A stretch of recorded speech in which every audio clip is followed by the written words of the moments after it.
Master Tavern Keeper's History of the Old World.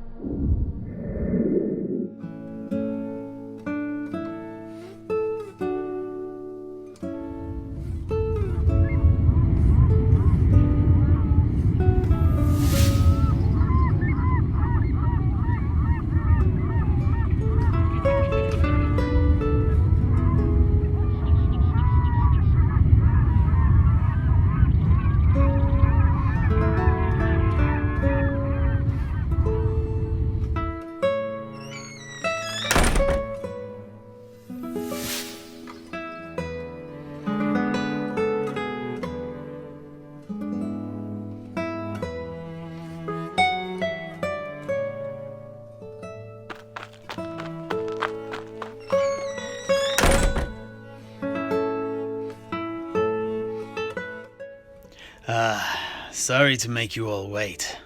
The snow is indeed starting to settle. It looks like tomorrow will be a cold day, but, Heinrich, as you'll be underground, I don't suppose it makes too much difference. Yeah, indeed. There is that. But I think that all the ratmen trying to slice open my gizzard will definitely be of more immediate concern. Yes, I've no doubt about that. I can only hope that Holy Myrmidia blesses you with her protection. Perhaps, to take your mind off such things, we should turn our attention away from your near future, and look back through the mists of time at great events that have already enriched the history books, such as the Voyage of Marco Colombo. Yeah. Heinrich, if you're ready to continue, we will be all ears. We'd reached the point at which Marco and his 3 ships had just finished conducting repairs on the Sorcerer's Island after their close call with a kraken. What happened next? Yeah. With the radar finally fixed on Giovanni's vessel, La Sirene, they were ready to set sail for the west. Now, on the map that Marco had gotten from my grandpapa, a large stepped pyramid had been marked as being on the coast at the most northern corner of Lustria, and this was his initial objective, as it was the easiest of the numerous cities of the lizard men to get to. It was now early summer, so the weather was clement and the winds were with the ships.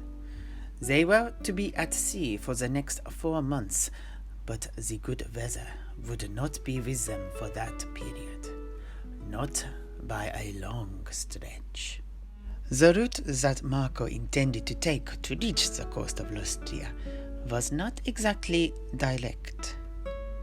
It would first take them south, and then slowly but precisely need to be corrected to take them due west. This was so they could avoid the dangerous waters near Ulthruan and the High Elves. As they neared the shores of Lustria, it would then be necessary to do the same in reverse, heading north to avoid the undead-plagued vampire coast, but also be sure to not go too far north so as to avoid the waters controlled by the longships of the Norse. Things started out well, and the 3 ships made rapid progress out into the great ocean. But this did not last long. The winds that had initially sped them on their way changed, and soon Marco and his men found themselves battling against the elements as their boats were engulfed in an almost unnatural storm. The waves rose up again and again, high over the vessels, and crashed over their decks, taking a few unlucky sailors away to the bottom of the ocean. But the crews of all 3 ships were experienced seamen, and eventually they came out the other side of the storm into much calmer waters. In fact, far too calm. The winds had blown themselves out, and the boats found themselves stranded on a windless ocean. The vessels were stuck this way for just under 2 weeks. The sky above was cloudless, and the sun unrelentingly beat down on the ships and their crews. All through this period, the ear-piercing squeals of the captured Skaven in the holds tore at the nerves of the sailors on each ship. But eventually, the breeze picked up, and the three ships were once more able to continue their passage across the ocean, although the traumatic fortnight had sowed the seeds of mutiny in the sailors. Many spoke in whispered tones that the voyage was cursed. As you may imagine, it was on the cruel Giovanni's ship that the most vocal malcontents were to be found.